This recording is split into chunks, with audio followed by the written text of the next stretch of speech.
ZNS Total Sports is brought to you by 4th Terrace Diagnostic Center.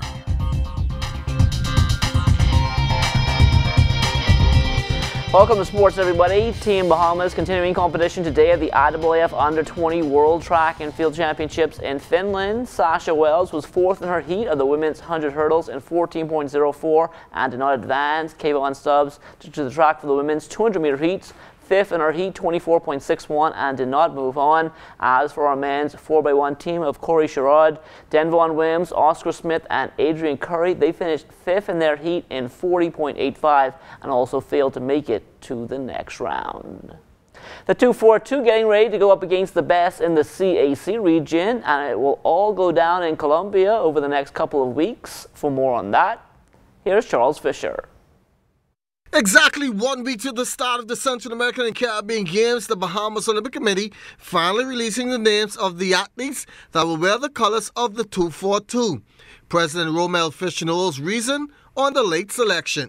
With so many of our athletes living internationally, we really wanted to get a commitment because of the cost of the tickets, and obviously we have to pay for their hotel and their food, their accommodation, their food. So one federation who have athletes scattered all over the world had some challenges, and so we tried as best we could to accommodate them. This will be the largest team ever assembled in terms of discipline. Team sports will include men's softball and basketball, swimming, sailing, judo, fencing, boxing, tennis, and athletics.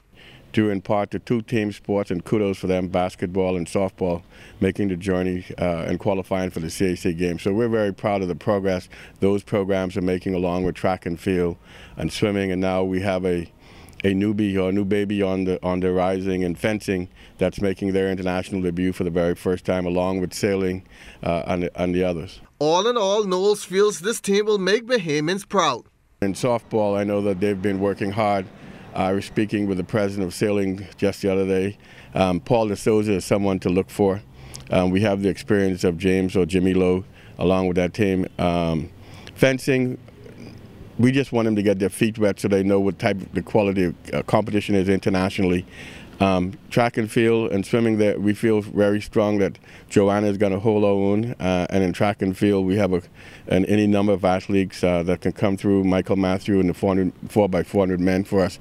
We're looking for special things from them, and obviously Devin Shelton and Katrina in the hurdles, something to look out for. The teams will start departing for Colombia early next week, with swimming and sailing first on the agenda. For ZNS Total Sports, I'm Charles Fisher. Team Bahamas closing out play today at the Rugby America's North Women's 10s tournament in Mexico City, taking on the host, the 242, suffering another shutout loss, going down 26-0.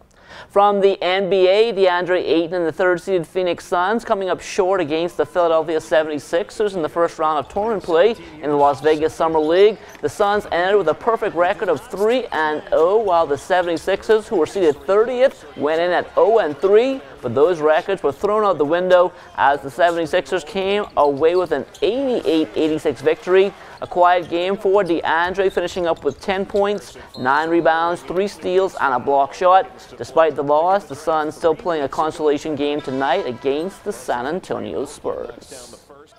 Coach Inigo Bowles closing out his 5th annual Elite Skills Summer Basketball Camp today at the Old Bahamas Academy Gym on Wolf Road, and he's pleased with how it went.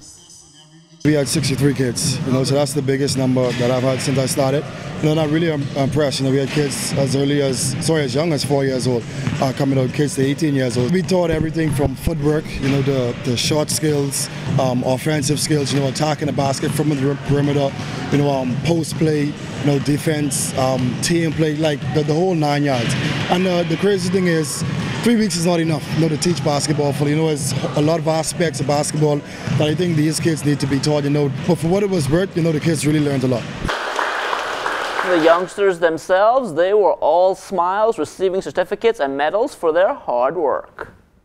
The camp this year was wonderful because I learned how to shoot, I learned my shoot forms, I learned how to play an actual game, and I also learned how to play defense properly. It was great. It actually it gave me more exposure to learn how to get to play into more games. and it was very good for conditioning to stay in shape. I did a lot of hard work to push up my grades, and really, I just try to do my best. I try to appreciate what I get. It really pushed me to levels I thought I never could have gone, and we just had fun. What I tried to really get on most of this game was like defense, because that's where I was lacking with last year. But I improved this year. I won the defensive player this year, and mostly my ball handling skills. What I learned was my offense, spacing, and my defense, because like I really couldn't defend the offense. Fast pitch action continuing on the diamond here in the capital. Amajal Knowles has a recap. In action from the New Providence Softball Association last night, we had a showdown between the country's leading telecommunications service providers as the BDC Lady Warriors took on the ALIV Strikers. The game was close early on as the teams were tied at 2 apiece after 3 innings. The Lady Warriors managed to capitalize on a few costly mistakes from the Strikers to stretch the lead out and ultimately cruise to a 12-2 victory. The performance was okay, but we could have done a little better in terms of, well, especially me in terms of the pitching. But we played an excellent game. We just need to bring it together in the second half and try to do our best to make it to the playoffs. Now, as for how the team stacks up with the rest of the league. We have a amount of excellent players on our team. We just need to put together the talent we have, and I think we can go all the way through to the championship. Now, on the losing side, we have an ALIV team that has showed considerable progress this season, making improvements in several areas as players on the team in previous interviews with our news team indicated they knew this season would be an uphill climb, and it was all about player development. Everyone was doing quite fine. You know, we cheering on each other even though we're making some mistakes. Development is a key fact. We're not set up on winning. Our key fact is developing.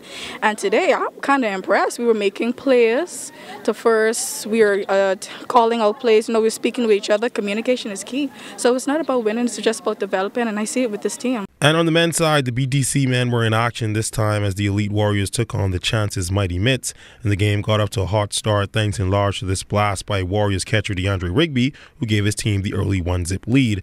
Chances would ultimately make things interesting, but the Warriors managed to hold them off for the 10-9 win. The winning pitcher was Jeffrey Woodside, the losing pitcher was Travis Smith. Play continues on Saturday at the Bankers Field. For ZNS Total Sports, I'm Amajal Knowles. And that will do it for sports. Stay tuned. The Bahamas Tonight comes back after the break.